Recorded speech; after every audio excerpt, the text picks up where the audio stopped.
Well, ladies and gentlemen, I'll start with body language.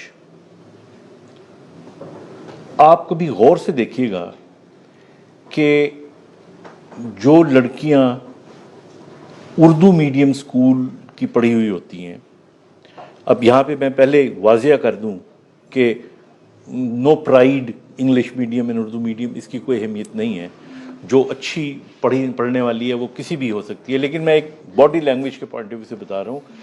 आप उन लड़कियों को देखिएगा, वो जब आप कॉलेज के बाहर खड़े हो जाएं and just make an observation, वो जब कॉलेज से स्कूल से निकल रही होती हैं तो आम तौर पे वो लिपटी हुई होती हैं, उनकी गर्दन थोड़ी सी झुकी हुई होती है, उनका जो बॉडी पोस्चर है वो भी टिल्टेड होता है एक साइड पे, आंखें आम तौर पे उनकी नीचे की तरफ होती हैं, या सहेली के साथ भी कर रही होंगी तो उनकी गर्दन कम घूमेगी, आंखें ज्यादा घूमेंगी, यूं करके बात करेंगी. Am I right to wrong? किया ना आपने ऑब्जर्वेशन? इकट्ठे चल रहे होते हैं, ठीक है ना. इसके मुकाबले में अगर आप स्ट्रेट अवे एलजीएस के बाहर खड़े हो जाएं, या लम्स के बाहर खड़े हो जाएं, या एलएससी के बाहर खड़े हो जाएं, तो वहां पे आप देखेंगे कि जो लड़कियां हैं वो जब निकलेंगी तो वो एड़ियों पे चल रही होती हैं, टक टक टक, and you see their shoulders, they are up and high, and they are walking, जो कि अपेरेंटली लग रहा होता है कि they are walking with, for them it is grace, और यू कैन से कि बोल्ड होती हैं वो, और वो बोल्डली चल रही होती हैं. अब दोनों की साइकी में आप देखें कि ये बॉडी लैंग्वेज पे असर कैसे डालती है. वो इस तरह डालती है कि जो इन एलजीएस या इस लेवल के स्कूलों से निकल रही होती हैं, they want to show their presence, वो अपनी प्रेजेंस को शो करना चाहती हैं, इजहार करना चाहती हैं, वी आर देयर. और उसके लिए उनको they have to be bold, they have to be straight, they have to be strong. और जो लड़कियां दूसरे वाले स्कूलों से, कॉलेज से निकल रही होती हैं, उन्होंने खुद को हाइड किया हुआ होता है. और चूंकि हाइड करना और बोल्ड करना, ये दोनों का ताल्लुक सोच से है. दूसरी छोटी सी मैं मिसाल आपको मैं कहूं, या आपका दोस्त आपको कहे कि give me a glass of water, तो आप कहेंगे एल है, ऐसे कहेंगे ना. अगर आपके बुजुर्ग आपको कहें कि मुझे एक ग्लास ऑफ पानी दो, तो आप कहेंगे प्लेट में रख के एलो. मतलब एक्शन एक ही किया आपने, लेकिन आपकी बॉडी लैंग्वेज चेंज हो गई. मैं ज़ाहिर मिडिल क्लास का बंदा हूं, मैं कभी किसी बहुत अमीर आदमी के घर में, अब तो इतना नहीं लेकिन बचपन में जाया करता था, और खाने का वक्त हो जाए तो मैं डर के मारे इतना सा सालन डाला करता था प्लेट में, और मैं बोटी तो डालता ही नहीं था.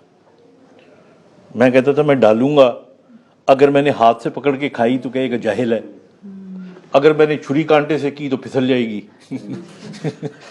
नहीं, तो मैं भूखा ही रह के वापस आ जाया करता था. That was my body language. इसी तरह आपने नोट किया होगा कि अगर आप किसी से इंप्रेस्ड हैं और उससे गुफ्तगू कर रहे हैं, और वो अगर आपको हल्की सी भी हंसी वाली कोई बात बताएगा, तो आप उसको खुश करने के लिए कहका मार के हंसेंगे. और अक्सर आप जब बैठेंगे उसके सामने, तो आप यूजुअली अपने दोनों हाथ घुटनों में दबा के बाज़ औक़ात बैठेंगे. यू नो, यूल आप खुद को कंपोज करने के लिए ये करेंगे. अब बॉडी लैंग्वेज बनती कैसे है, डेवलप कैसे होती है, और आज जो मैंने आपको बातें बतानी है वो ये बतानी है कि आपने बॉडी लैंग्वेज इंप्रूव कैसे करनी है. मतलब सिर्फ, अब एक और मैं आपको मिसाल दूं, जब हम डिबेटर थे, मैं 1979 में पाकिस्तान का ये ईयर ऑफ कायदे आज़म था 1979, तो मैं पाकिस्तान का, I was the best English debater in Pakistan. हमारा एक कॉम्पिटिशन हुआ था ओवरऑल, تو مجھے یاد ہے کہ جب ہم نے ڈیبیٹ شروع کی تھی تو جو ہمارا ٹیچر تھا اس نے ایک بات بتائی تھی جو میں اب تک آپ سب کو بھی اور اپنے بچوں کو بھی بتاتا ہوں. اس نے کہا تھا کہ جب تقریر کرنی ہو تو you always look at a stupid face. ایک چہرہ آپ ایسا ڈھونڈ لو جو یا اسٹوپڈ ہو یا رسپونڈ کرنے والا ہو. جو رسپونڈ کرنے والا ہوگا وہ اپنا اپنا لگے گا, ٹھیک ہے کہ نہیں, اور جو اسٹوپڈ ہوگا تو اسی سمجھو انہوں کی سمجھ آنی ہے, تو you can say it out. That is what is the art of communication. جب آپ بول رہے ہوتے ہو, جب آپ کمیونیکیٹ کر رہے ہوتے ہو, یاد رکھیے گا جب تک آپ خود کو عزت نہیں دیں گے دنیا کبھی آپ کو عزت نہیں دے گی. The first thing that if you want to be respected in this world, respect yourself. Learn to respect yourself. تو آپ جب بھی کہیں پہ کمیونیکیٹ کرتے ہیں یا جب بھی کسی سے آپ کا آمنا سامنا ہوتا ہے, چاہے آپ بزنس مین ہیں, آپ ریسرچر ہیں, آپ ڈاکٹر ہیں, آپ کسی بھی اسٹیج کے اوپر کام کر رہے ہیں, آپ انٹرویو دینے کے لیے گئے ہیں, I don't say that you should be arrogant یا بدتمیز ہونے کی ضرورت نہیں ہے, لیکن یہ یاد رکھیے گا اس پوری دنیا میں 6.5 ارب لوگوں سے بھی زیادہ آپ جیسا اس دنیا میں کوئی نہیں ہے. اس سے بڑی آپ کے اندر قیمتی چیز کیا ہے, اس سے بڑی اہم چیز کیا ہے؟ آپ اپنا تھم پرنٹس ڈال کے دیکھ لیں, جو آپ کا وہ آپ ہی کا ہے. You are so important